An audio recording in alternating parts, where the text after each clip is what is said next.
Hi all, a little quick video here to show you about Chicago style. I know some of you have never used it before and some of you find it mystifying, and I know a lot of other programs use MLA or other inline text citations, author text citation, author date citations, that kind of thing. In history we don't do that, we use Chicago style. English uses that, other typically humanities disciplines use Chicago style. But I want to emphasize that it's not that different. It's just kind of a different way of communicating the exact same information. So if we scroll down here to the actual assignment, here we are right here. You'll see down here, I say, where exactly is this? Direct and indirect references should use proper Chicago style citations, footnotes or endnotes. A basic guide is available here. So let's click on that link, and here's the link. So this shows you how to do this. So here's for example, at the beginning of all this, here's a footnote. The footnote is the author's name, the title, and then the publication information, where it was published, who the publisher is, the date of publication, all in brackets, and then page numbers after that. It's pretty simple, pretty straightforward. So let's look at some of our, you don't always have books, but we do have one book. There's a couple books actually, but one right off the bat.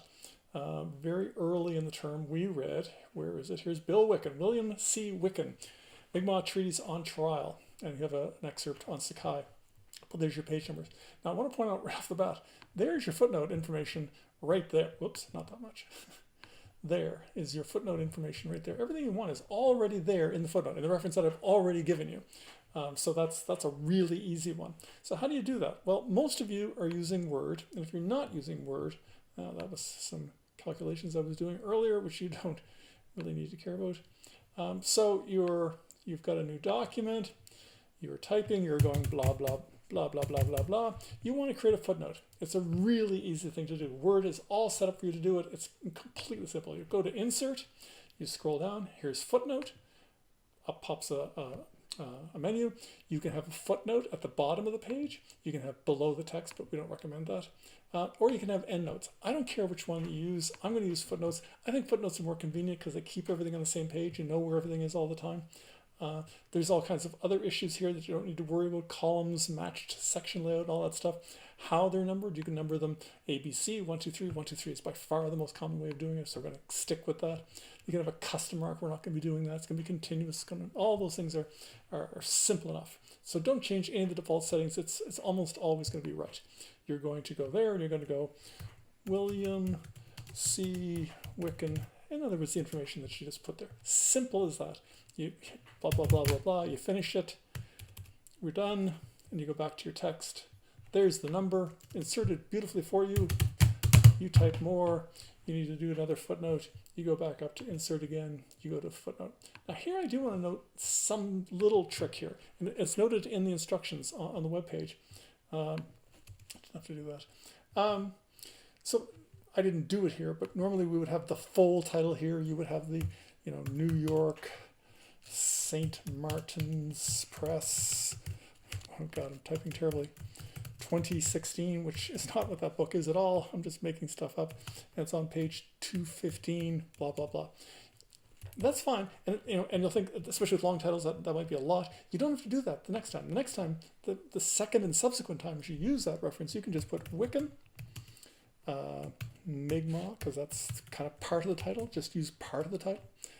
And then a page number. Now you're on page 263. You're on a different page. And you do that again, and you're done. It's that simple. It's really a simple system. When you move the text around, if you cut and paste things, it'll move with you. That means you do have to pay attention to make sure you've always got your first one in the first place, because if you, for example, were to move this section, whoops, that didn't quite work. If you remove that section here, like so, suddenly down below your footnotes are out of order now, because you have to pay attention to those kinds of things. But you'll be doing that stuff, so you will actually be paying attention. Just something to note. So that works for that one. You also have some newspaper articles to do. Excuse me. Here's one. Jorge Barrera, Robinson-Huron Treaty. So you click the link, it takes you to the CBC news page. There's the story. We go back to the style. Let's find if there's a special section for newspapers. And I always want to go quickly. So, oh, look at that news or magazine article. There it is. There's how you do it. And it's the same principle, the exact same principle. Rebecca Mead. In our case, it's what's his name? Jorge Barrera. So it's, and there's the author. There's the title of the newspaper article. Fits in there. It's in the CBC News. You put the date in. Typically, you'll want to put the URL as well. So, for example, here you would cut that out, and I'll just run over here to my Word example again and show you. Let's just do another insert for another footnote. There it is. And so you're going to have Jorge, the title, CBC, the date, period, and then you'll just put the URL at the end of that. Comes up, and there we go. So everything's there. So I want you to see that it's really quite simple. There's a couple of other instances that are trickier. Let me go there for 1 second. Oops, I'm in the wrong browser. For example, let me go back to the one with the Wiccan one again. So here we go. This is the Treaty of Peace and Friendship. Click the link. It takes you to the Nova Scotia Archives, the Provincial Archives of Nova Scotia. Here you might have to kind of figure a little bit out, but don't make it more complicated than it really is.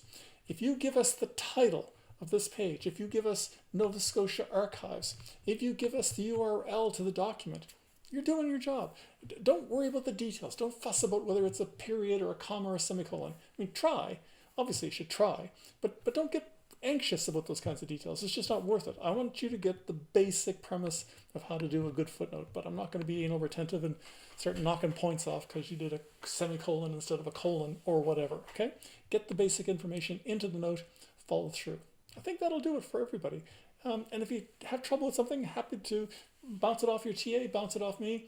I'm happy to see those kinds of questions. That's all fine. Don't sweat the details. I do want you to be paying attention to reading the documents and saying something intelligent about them. Last week in form, and this week in form, I'm asking you to answer a question and to give me evidence to help answer that question. This essay will be exactly the same. You're to read these documents, you're to use evidence and you're to make a point about that evidence. It's really that straightforward. Don't make it more complicated than it is. Pretty simple exercise. Crazy times out there. Hope you're doing well. Hope you're taking care of yourselves. Hope you're managing your stress, because I know it's a stressful time. I've been talking to people for the past week who are really, really beginning to feel the stress, and there's just lots going on out there. Hang in there. We're almost through this.